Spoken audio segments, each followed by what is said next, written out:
शं वरुणः शन्नो भवत्वर्यमा शन्न इन्द्रो बृहस्पतिः शन्नो विष्णुरुक्रमः ॐ शान्ति शान्ति शान्तिः।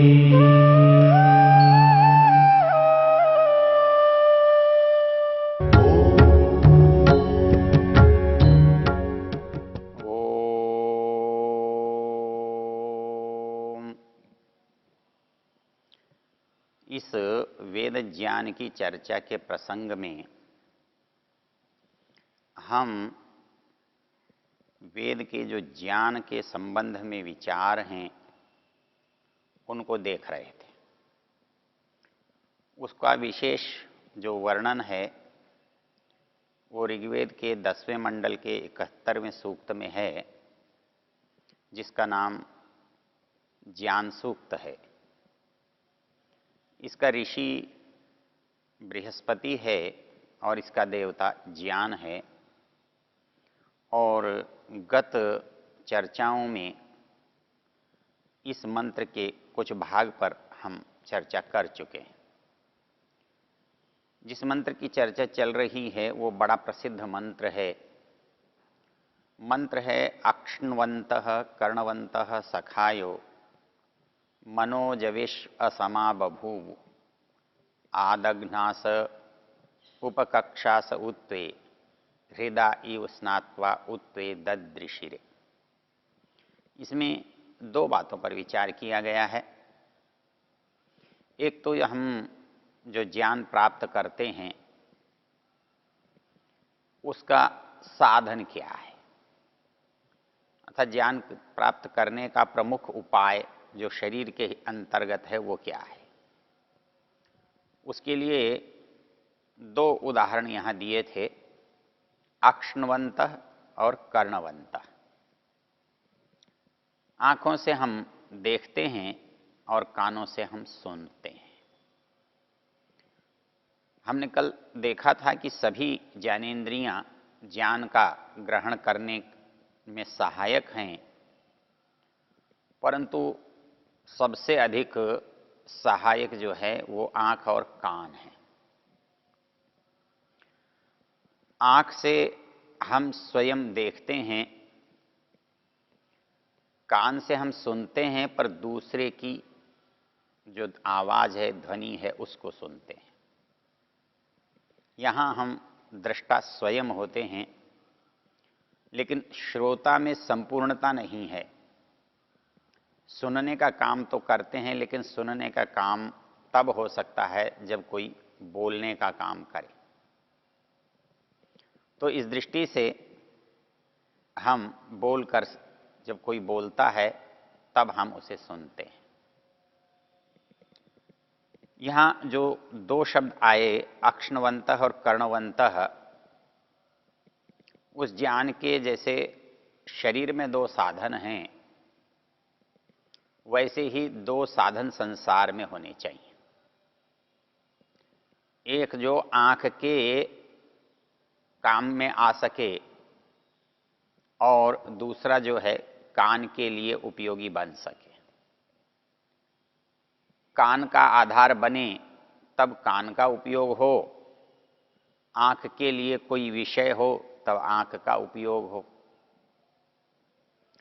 यदि इसको और सब बातें छोड़ दें तो दो बातों पर ध्यान जाता है।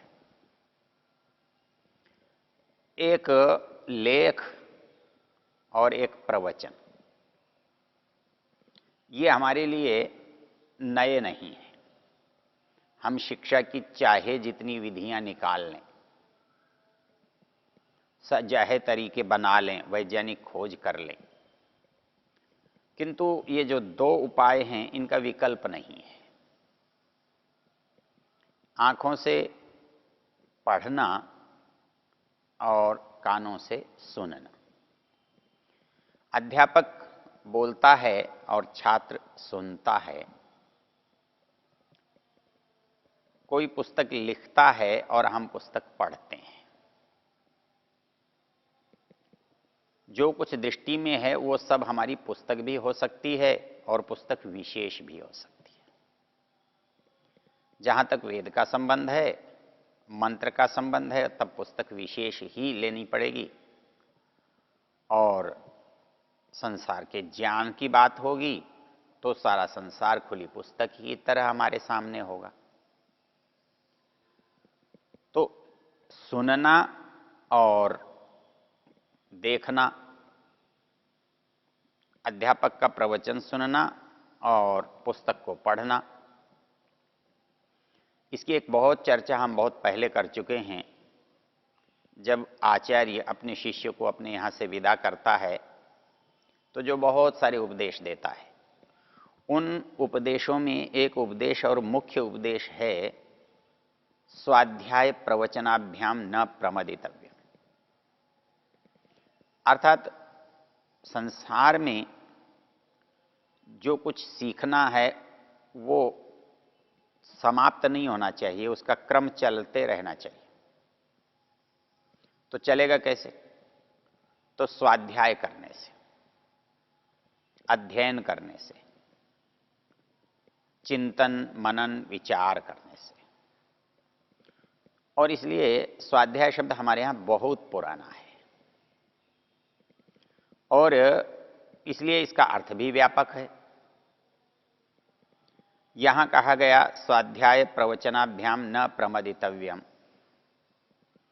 तो वेद के अध्ययन से और वेद की चर्चा से प्रमाद न करें। जब हम चर्चा करते हैं तब भी हमारा उद्देश्य अध्ययन है। हम जिज्ञासा करते हैं, हम प्रश्न करते हैं, हमारे मन में कोई शंका पैदा होती है तो हम दूसरे से उसको जानकारी लेते हैं, उसके समाधान कराते हैं। अध्यापक से हम सुनते हैं, प्रवचनकर्ता से हम सुनते हैं, कोई बोल रहा है उसकी बात को हम सुनते हैं। तो इसलिए वेद का सुनना और वेद का पढ़ना। जब विशेष बात कहेंगे तब वेद का सुनना और वेद का पढ़ना है, और जब सामान्य बात कहेंगे तो जो भी ज्ञान के साधन आंख के काम में आ सकते हैं वो, और जो कान के काम में आ सकते हैं उनका ग्रहण होगा। इसके लिए एक और दर्शन की पंक्ति है जो हमारे लिए उपयोगी हो सकती है। योग दर्शन में परमेश्वर की जो प्राप्ति के लिए उपाय बताए हैं, योग की विद्या और विधा बताई है, वहां योग को समझाने के लिए कई तरह से बात कही गई है। प्रसंग से बता दें कि जब हम किसी को योग विस्तार से समझाते हैं, सीढ़ी और अगली सीढ़ी की तरह से समझाते हैं, तब उस पूरे योग को हम अष्टांग योग कहते हैं। और इसके अनुष्ठान से ही परमेश्वर का साक्षात्कार और समीपता प्राप्त होती है, क्योंकि तब हमें ये अष्टांग योग जो है विवेक ज्ञान के उत्पन्न होने का कारण है। शास्त्र कहता है योग अंग अनुष्ठानात्, योग अंगों का जीवन में उपयोग करने से, योगांगों के अनुसार, यम नियमों के अनुसार जीवन की चर्या बनाने से क्या होता है? अशुद्धि का क्षय होता है। अशुद्धि का, मलिनता का, अज्ञान का क्षय और समाप्ति होती है। अशुद्धि क्षय ज्ञान दीप्ति, क्योंकि ज्ञान हमारे अंदर है, हमारी आत्मा में है। अविवेक ख्याते, कितना ज्ञान होता है?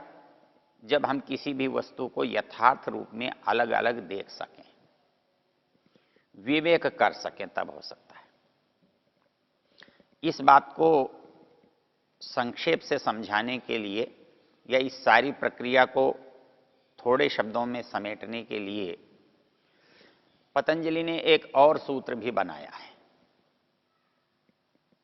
उस सूत्र में 3 शब्द डाले गए हैं, तपः, स्वाध्याय, ईश्वर प्रणिधानानि क्रिया योग। वहां अष्टांग योग नाम दिया था, यहां इसका नाम क्रिया योग दिया, लेकिन स्वाध्याय वहां भी था और स्वाध्याय यहां भी है। तो स्वाध्याय की व्याख्या करते हुए व्यास ऋषि कहते हैं, स्वाध्याय का अर्थ है मोक्ष शास्त्र अध्ययनम प्रणव जपो वाह, मतलब शास्त्रों का पढ़ना, पुस्तक का पढ़ना। इसलिए ये समझना कि ये पुराने समय में हमारे पास पढ़ने के लिए नहीं होता था, ऐसा विचार नहीं है। ये विचार सत्य और उचित नहीं है। वहां सीधा लिखा है मोक्ष शास्त्र अध्ययनम, मोक्ष शास्त्रों को पढ़ना, आंखों से जानना, देखना, और मनन चिंतन को मन से जानना, देखना। प्रणव जपोवा, ओम आदि जो ईश्वर के नाम हैं उनका मनन करना, चिंतन करना, जप करना, प्रणव जप। तो ये कहता है कि जो अध्ययन है ये हमारे ज्ञान का सबसे प्रमुख साधन है। इस अध्ययन को हम ठीक और अनुकूल बनाने के लिए एक और शास्त्र में पंक्ति आती है कि जब भी कोई ज्ञान हमारे पास आता है तो उस कितने स्तर से होकर हमारा बनता है। उसके लिए वहां पर एक पंक्ति है कि ज्ञान की कैसे प्राप्ति होती है या ज्ञान कैसे सार्थक बनता है। तो वहां कहा गया है स्वाध्याय कालेन, आगम कालेन, प्रवचन कालेन, व्यवहार कालेनेति वा। अर्थात पहले तो किसी चीज को पढ़ना, सुनना, ये दोनों स्वाध्याय में हैं। अर्थात पुस्तक को पढ़ें तो भी अध्यापक से सुनते हैं, और प्रवचन को सुने तो भी अध्यापक के उपदेशक को सुनते हैं। तो उसका सुनना ये हमारा अध्ययन है, ये स्वाध्याय काल है। हम पढ़ते हैं, दूसरों से उसको समझते हैं, प्राप्त करते हैं, अपने आप देखते हैं। फिर वो कहता है कि जो कुछ हमने जाना है, समझा है, प्राप्त किया है, उसको जब हम दूसरे को समझाते हैं, दूसरे को बताते हैं, दूसरे को पढ़ाते हैं, तब ज्ञान वास्तव में हमारा होने लगता है। ये बड़ी रोचक बात है कि किसी वस्तु को, किसी पुस्तक को हम पढ़ें या किसी प्रवचन को हम सुने, तो हमें जितनी जानकारी होती है, जितना बोध होता है, जितना ज्ञान हमें मिलता है, उससे अधिक ज्ञान हमें तब मिलता है जब हम या तो पढ़ाते हैं या प्रवचन करते हैं। जब हम ज्ञान प्राप्त करते हैं, उस समय प्राप्त करते समय जितना हमको मिलता है वो लगता है कि हमें पूरा मिल रहा है, लेकिन उसकी गुत्थियां तब खुलती हैं या हमारी समझ में भी तब आता है कि हमें पूरा समझ में आया या नहीं आया। हम पढ़ते हैं तो हमारी समझ में आया हुआ होता है, लेकिन हम जब पढ़ाते हैं तब हमें पता लगता है कि हमारी समझ में क्या नहीं आया है। इसलिए हम जब ज्ञान प्राप्त करना चाहते हैं तो हमारे पास यही उपाय है। जैसे कि यहां पंक्ति में कहा, स्वाध्याय कालेन, आगम कालेन, प्रवचन कालेन और व्यवहार कालेन। तो स्वाध्याय काल, आगम काल, प्रवचन काल, अर्थात उसको बोल दिया, पढ़ा दिया, समझा दिया, और अंतिम परिस्थिति आती है उसका अपने जीवन में उपयोग करना, व्यवहार में लाना। तो ज्ञान का जो उद्देश्य है वो क्या? व्यवहार में लाना, अर्थात उसका हमारे हानि लाभ के लिए उपयोग होना। हमारा हानि लाभ पता है तो हम हानि से बच सकते हैं और उपयोग में प्रयोजन की सिद्धि के लिए काम में ला सकते हैं। इस प्रसंग में आपको एक बार पहले एक बात बताई थी, जब कहीं हम ज्ञान को प्राप्त करते हैं तो ज्ञान प्राप्त करने के बाद जो प्राप्त ज्ञान है उसके संबंध में हमारे मन में जो धारणा बनती है, जो विचार आता है, वो कहता है कि कोई चीज आपने समझी, जानी, देखी, तो उसके तत्काल बाद आपके मन में एक विचार आता है, काम की है, ले चलते हैं, रख लेते हैं, याद कर लेते हैं। दूसरा विचार आता है, ठीक है देखेंगे कभी, और उसके आगे तीसरा विचार आता है, ओहो इससे तो हमारे लिए बहुत हानि होने वाली है, ये तो अच्छा हुआ हमने जान लिया, समझ लिया, इससे हमें बचना चाहिए। इसको शास्त्र ने हान, उपादान, उपेक्षा बुद्धि कहा है। मतलब ज्ञान की जो प्राप्ति है उसके 3 फल होते हैं, 3 परिणाम होते हैं। या तो उसको ग्रहण करके उसका लाभ उठा लिया जाता है, उपयोगी नहीं है तो छोड़ दिया जाता है, और हानिप्रद है तो उससे बचने का उपाय किया जाता है। तो इस तरह से जो स्वाध्याय है वो हमारे जीवन के लिए बड़ा अनिवार्य है, आवश्यक है।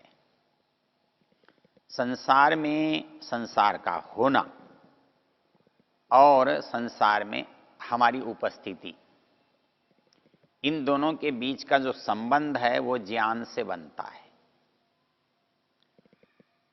अर्थात कोई भी वस्तु दुनिया में ऐसी नहीं है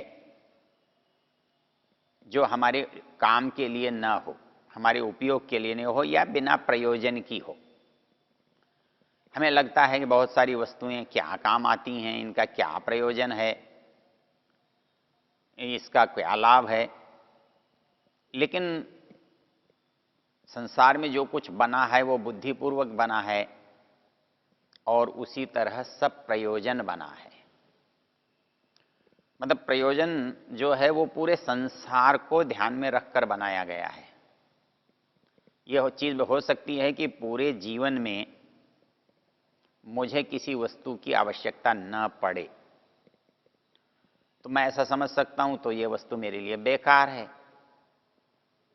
इस वस्तु का मुझे कोई लाभ नहीं है, न होती तो भी ठीक था। लेकिन वही वस्तु संसार में दूसरे के लिए अनिवार्य है, उपयोगी है। एक दवा, मैं स्वस्थ हूं, मुझे आवश्यकता नहीं है, वही दवा किसी बीमार के लिए बहुत आवश्यक है, उसके स्वास्थ्य के लिए उपयोगी है। तो इसलिए ये समझना कि संसार में वस्तुएं व्यर्थ बनी हुई हैं, ये हमारी अल्पज्यता है या अज्ञान है। वास्तव में प्रत्येक वस्तु उपयोग के लिए बनी है, वो मेरे लिए हो सकती है या संसार में किसी और के लिए हो सकती है। इसलिए संसार में ज्ञान तो प्राप्त करना अनिवार्य है, आवश्यक है। ओ